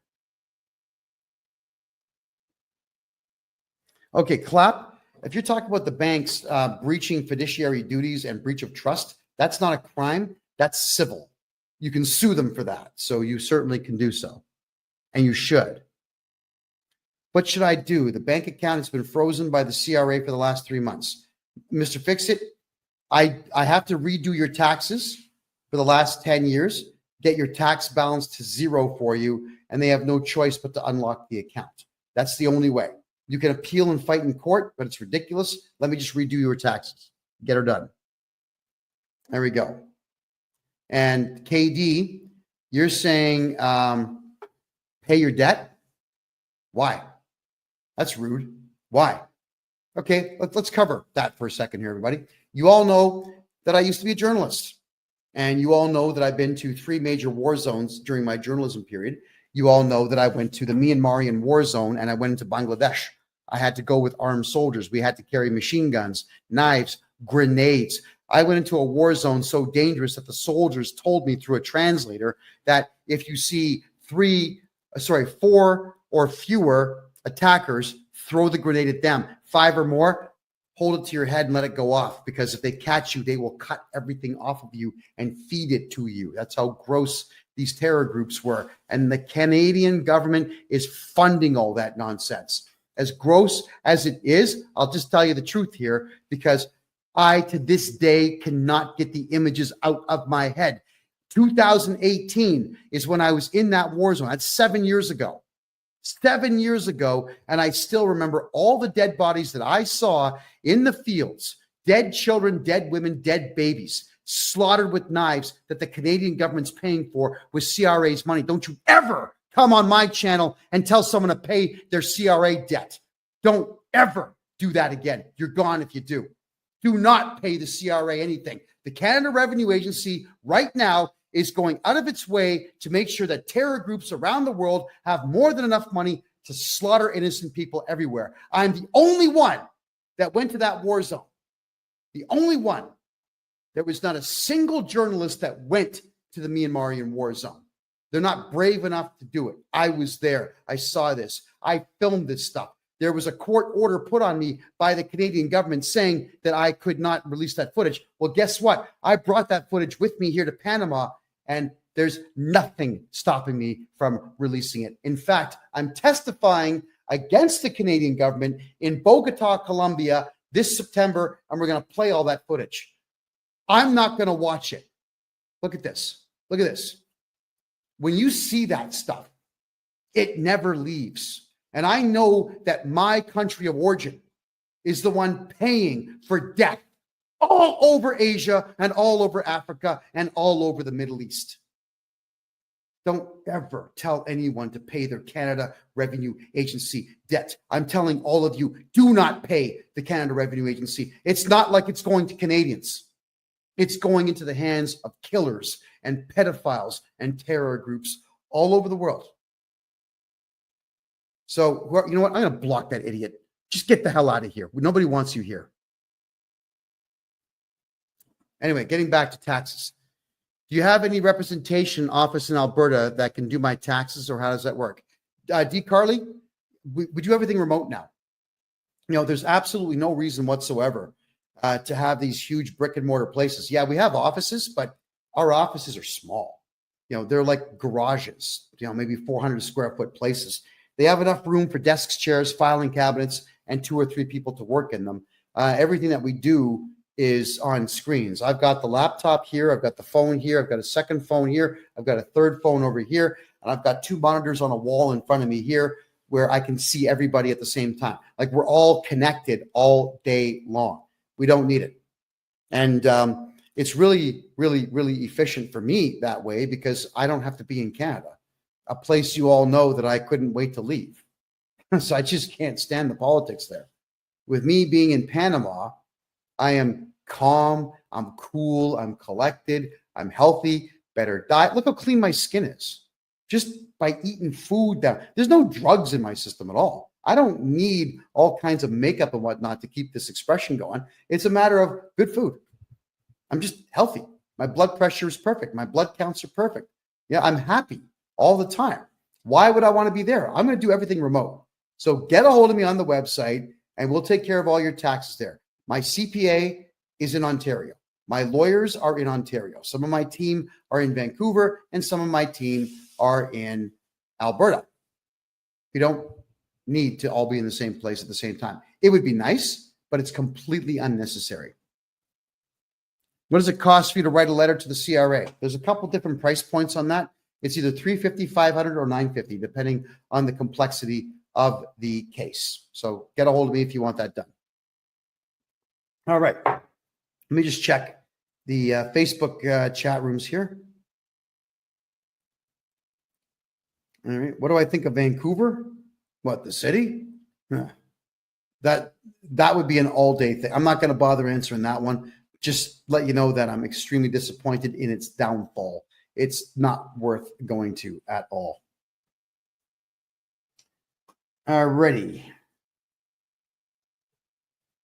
Question. As you know, I just finished getting out of a bankruptcy. Does my bankruptcy guy have to file my taxes this year since he finalized it all? No. And if the bankruptcy wasn't huge, like millions of dollars or hundreds of thousands of dollars, we could actually reverse the bankruptcy. Bankruptcies are not the first choice. They're always the last choice. There's so many ways to win with taxes and debt that bankruptcy should always be the absolute last thing, because it is a nuisance to get through. But anyone can do your taxes afterwards. Hopefully, I'm going to be your tax guy. Okay, here's a good point. I asked Grok on X if I have to, but and it says no, but my bankruptcy guy says they have to. I signed their document that says they would do it. Okay. Every trustee and bankruptcy professional in Canada is a lying loser. Stay away from them. They don't work for you. They work for the CRA. So it's a bad idea for anybody to get involved with these people. Just don't do it. And as for consumer proposals, bad idea. Why? Because it doesn't improve your credit rating, and you still owe the money. The idea of doing something like this is not to owe money. But in a consumer proposal, you still owe the money. You're still stressed out. No, you don't do consumer proposals at all. They're a scam. They're a total scam. Absolutely total scam. What is the Smith maneuver? Something that doesn't work as well as you think it does. And that would be an extremely elongated thing to talk about here. It's not something that I can answer, even in the last 10 minutes that we have here. Do I do living trusts? Yes. Here's the way that we do it. On the low level here, you have numbered corporations. Corporation A owns your house, holding company. Corporation B has all your funding in it. Corporation C, cars and property. Corporation D, do business in that corporation. And all those corporations should be held under this one here, which is going to be your umbrella corporation. And then the umbrella corporation is owned by the family trust. So it has to filter down. And when you build a family trust, start with the corporations at the bottom, then move them into the umbrella corp. Then we move everything into the family trust. You can do it the opposite way, but it's a lot more work. There's far too much prep work to get that done. It's better to just do it piece by piece by piece. All right. What should you do besides a consumer proposal? Well, if it's taxes, hire me and I'll get your tax bill to zero. If it's credit cards, we can always negotiate a better price for them. Or if it's credit cards, knowing that you can't do prison time, and if you don't care about the credit card ever being useful again, you can simply just walk away from it if you like. There's nothing stopping you from doing so. Consumer proposals means that your credit cards will no longer work, your lines of credit are no longer accessible, and you still owe the money. It's positively worthless to do one. The trustees get paid by the government when you do a consumer proposal. So stay the hell away from those people. They're crooks. Do you have courses or classes we can take to learn how to set up and run corporations if we wanted to do business that way? Petra, yes. Starting March, the last Wednesday of every March at 8 p.m. Eastern time, all year long, which is going to be 5 p.m. Pacific time and something like 7 p.m. Eastern time, or sorry, Atlantic time. It's going to be right in the middle so everyone can be there for it.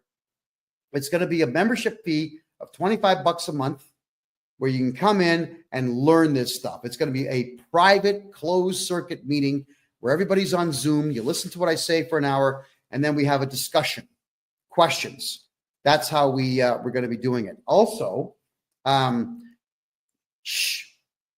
we're looking into the law right now. Right? I've got a meeting at the lottery head office, the Lotteria office here in Panama, to find out if it's legal for me to give away money to Canadians and Americans from Panama. We think it is, and the 3 people I've spoken to at the Lottery Corporation here in Panama say it is, but we got to make sure. Because if it is, everybody who joins up for that $25 per month fee is going to get a chance to win cash. All right, we're going to start giving away cash on this show come September. So we have big plans for what we're doing here. That my good fortune is your good fortune. I'm having a blast doing what I'm doing in the tax realm here for Canadians and for some American folks as well. So we're going to give back by giving away a bit of dough. Here we go. Can I assist you in British Columbia? I can assist you everywhere. It's just that Quebec is excessively difficult in some cases. There are some things in Quebec I can't fix because Quebec is a messed up place. But everywhere else, 100% yes. Am I able to set up a trust for crypto assets and capital gains? Yes, but you still should not be talking about crypto anyway. If you've got it, shh. So long as you shh forever, they don't know you have it.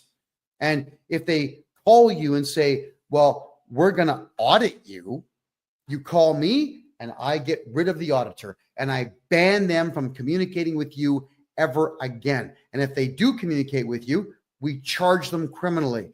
Just if you have crypto and gold and silver and stocks and bonds and debentures, and if you've got dividends coming in from investments all over the world, just shut up about them. Stop talking about what you have and you're going to be fine. All right. Keep it. It's yours. The CRA didn't earn it. You did. All righty. Next. All right. So Petra, yeah, you'd love Panama. This place is absolutely remarkable. I'm excessively happy here. D. Carly says, my wife received CERB in 2019, didn't do our taxes for 4 years. Now we've got huge penalties. Okay, D. Carly, I'll just redo your taxes for those 4 years. The reason that they put penalties on is because you didn't do your taxes, and they know that if they just guess and throw a big number at you, that's going to be your incentive to get your taxes done. So let me do your taxes and I'll get your tax bill to zero because that's what I do. If we need to cash out crypto, what do we do with it? Take the money and run. Shh, quiet. Don't say a word. How do you think the CRA is going to know you cashed out crypto? Do you think that they are looking at everybody's crypto accounts? Do you think that the Canada Revenue Agency even understands what crypto is and how it works? They're idiots. They hired 30,000 diversity, equity, and inclusion losers from crappy third world countries with intelligence quotients of less than 75. These people know nothing. Keep your crypto and keep quiet about it. Okay, just checking here. Thank you. How soon could you set up a consultation with me? Right now. Just go in and buy one right now. And Calendly will kick in and tell you what dates I've got available. My name, KevinJJohnston.com. There you go. Bobster, even if the exchanges tell the CRA about it, if I'm your tax guy, they're not going to do anything about it. Now, I know how to get rid of all this capital gains nonsense out there on crypto, houses, on gold, on even collector cars or modern art or whatever it is you're buying. If there's going to be a capital gain on there, I'm getting rid of it for you. The CRA can't stop me from doing what I'm doing because it's all legal what I do. All I'm doing is using their own rules to defeat them. And they don't like that because they throw all these clauses of the Excise Tax Act that they're relying on. So I throw back 3 times the number, all of them that suit me. You know, too bad. So sad.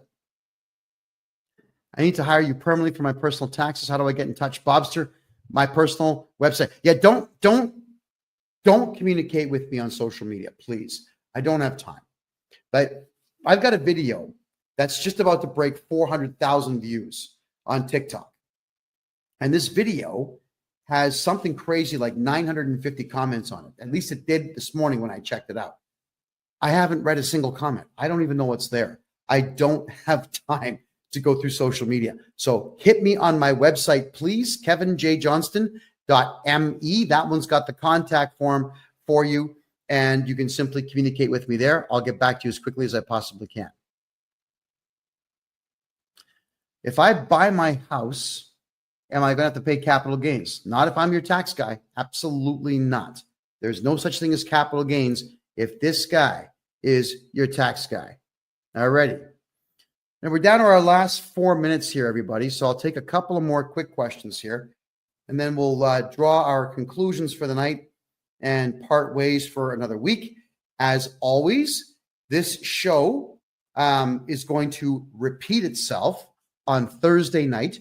It will repeat itself live all the way through until the following Tuesday. So on Rumble, you can always watch the repeat of this show. It plays for four straight days after we're done. And for those who miss the old podcast, the old political podcast I used to do on Wednesdays, two of my co-hosts from the old show have decided to create their own show. It's called The Lounge. That's every Wednesday at 8 p.m. Eastern time. They talk for an hour, maybe two, about politics. And one of them, Ed Janusek, is in Argentina right now. And he told me that I would need to deliberately blind myself before I go because the women are so beautiful that you might walk in front of a bus not paying attention. Good for him. He seems very happy in Argentina. There we go. All righty. Thank you, Keegan. I appreciate that. D. Carly says, we've done our taxes and now we're paying a $35,000 bill to the CRA. Can I help? Yes. I'll get rid of it. I'll get rid of that tax debt. It's not even a debt. It's just a number they made up. Right? That's the thing with the CRA. They just make stuff up. Assessments and reassessments. It's a guess. It's a wild guess. They don't know what you owe. They just lie to you. It's all that they do. All right, everyone. We're going to draw our conclusions here. We're down to our last 2.5 minutes. In Canada, everything that you put on a tax return is voluntary. It's completely voluntary. The only mandatory thing that you have to do in Canada, and even that is only a suggestion, is you fill out a tax return. If you don't know your numbers, fine. Put your name and social insurance number at the top, sign the bottom, don't put any numbers on it, and mail it in. And now you have met your legal obligations. The CRA will assess it, but then you contact me and we can appeal it, and then we can do your taxes. All right? We want to make sure that each and every one of you knows your rights. And you've got the right to remain silent, so don't talk to the CRA. Have me become your tax guy and your legal agent so that I talk to them and not you, because they're always fishing for information. That's just how it works. The CRA knows nothing about you until you tell them. Because like I said earlier, they've got a bunch of morons working for them. They are not intelligent people at all. In fact, they all hate each other who work for the CRA because they've taken 100 different cultures and threw them all in the same offices and said, here you go, get along. Well, we know that doesn't work. So let them argue with each other and let us do your taxes for you so that we can get you back everything that they've taken from you. All right, so get a hold of me, folks. Joseph, thank you for the rose. Greatly appreciate that. My name's Kevin J. Johnston, everybody. I am formerly a journalist, and I am now Canada's #1 tax guy. Yes, I am Canada's biggest mouth. This yap never stops moving, and it always is going to tell you the truth as I know it to be about taxes, politics, money, finance, commerce, the whole 9 yards. Yes, I do live in Panama City now because I can't stand communist Canada. And yes, all of you can live a very good life here on an extremely low budget. This country has been very good to me. It's a beautiful place. I'll not be leaving anytime soon on any particular permanent basis. You got to check it out for yourselves. All right, everybody. This is the Tax and Money Show, episode number 51. Every Tuesday, 9 p.m. Eastern